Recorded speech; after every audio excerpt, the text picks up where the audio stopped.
O ex-rexedor e agora tenente alcalde de Sanxenxo, Gonzalo Pita, fixo balance dos últimos 8 meses nos que o SAL e o PP gobernan na vila. Pita afirma que a valoración é moi positiva. E o que veño a dar é a miña valoración moi positiva destes 8 meses, nos que xa en pouco percorrido se demostrou a capacidade deste goberno para darlle un cambio sobre o cambio, aprobar, por exemplo, 2 presupostos en prácticamente 5 meses, que sin esta estabilidade non sería posible.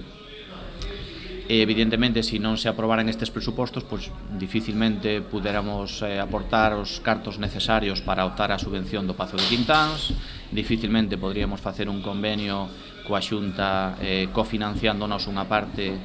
para a reforma da calle Progreso, dificilmente podíamos ter peso político para facer unha serie de inversións que se están facendo en Sanxenxo. Moitas destas intervencións están recollidas no pacto de goberno asinado entre as dúas formacións políticas. Pero se vamos aos 13 puntos do punto de goberno, prácticamente máis da metade son compromisos que levan encima da mesa unha década, que por diferentes cuestións pois foron quedando encima da mesa e gracias a esta estabilidade e a este peso político que temos agora vamos a ter moitísimas máis posibilidades de poder executalo con alta probabilidade de éxito, non?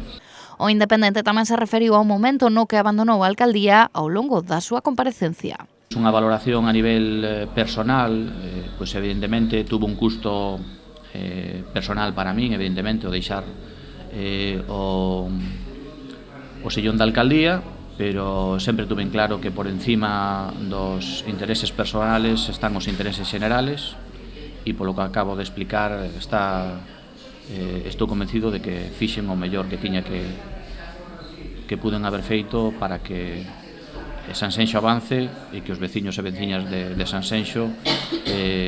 Gonzalo e Sal non sea un obstáculo, sino que sea unha ferramenta útil para seguir medrando e seguir conseguindo as cousas que os veciños nos piden desde fai moitos anos. Pita non confirma nin desminte polo de agora si será o cabeza de lista de Sanxenxo Agrupación Liberal nas vindeiras municipais do 2019.